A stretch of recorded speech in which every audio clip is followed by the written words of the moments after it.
Il était une fois, dans le royaume lointain de Castelvel, un prince nommé Alexander. Héritier d'une grande richesse et d'un pouvoir incontesté, le jeune prince vivait entouré de luxe et de privilèges, ignorant les souffrances du peuple qui lui fournissait son faste style de vie.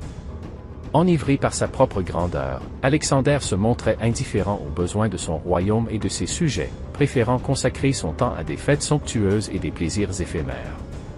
Sa couronne brillait de mille feux, mais son cœur était vide de compassion et d'empathie. Pourtant, un jour sombre et sinistre, le roi, père d'Alexander, tomba gravement malade et décéda subitement, laissant le trône vacant et le royaume plongé dans le chaos.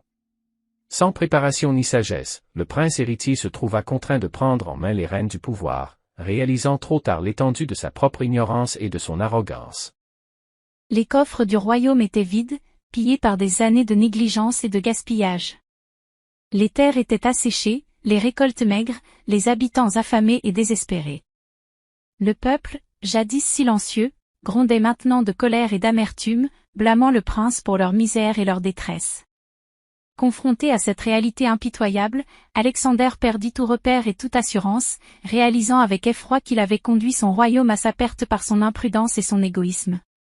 Dépossédé de sa richesse matérielle et de son prestige, le prince devint un paria dans sa propre cour, rejeté et méprisé par ceux-là même qu'il avait autrefois adulés. Bravant les obstacles et les tourments, le prince déchu entreprit un long voyage intérieur, cherchant la rédemption et la réconciliation avec son passé honteux. Il travailla aux côtés des paysans, des artisans et des plus démunis, apprenant humblement de leurs souffrances et de leur courage. Enivré par sa propre grandeur, Alexander se montrait indifférent aux besoins de son royaume et de ses sujets, préférant consacrer son temps à des fêtes somptueuses et des plaisirs éphémères. Sa couronne brillait de mille feux, mais son cœur était vide de compassion et d'empathie.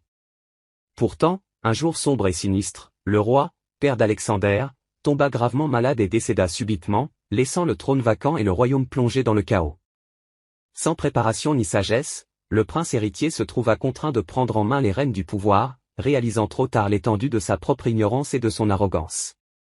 Les coffres du royaume étaient vides, pillés par des années de négligence et de gaspillage.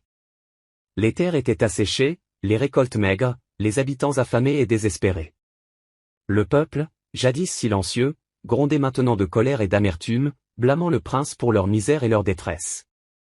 Confronté à cette réalité impitoyable, Alexander perdit tout repère et toute assurance, réalisant avec effroi qu'il avait conduit son royaume à sa perte par son imprudence et son égoïsme.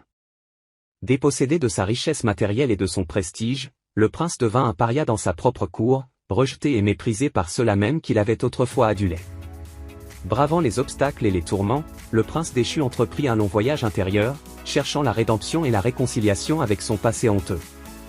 Il travailla aux côtés des paysans, des artisans et des plus démunis, apprenant humblement de leurs souffrances et de leur courage. Au fil des jours et des nuits, Alexander se transforma peu à peu, renouant avec sa propre humanité et découvrant la véritable signification du pouvoir et de la responsabilité.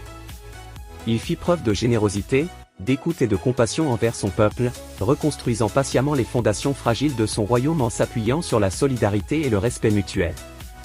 Et alors que les saisons passaient et que le royaume se relevait lentement de ses cendres, le prince Alexander comprit enfin que la vraie richesse ne se mesurait pas en pièces d'or ou en joyaux scintillants, mais en actes de bonté, de justice et d'amour envers autrui.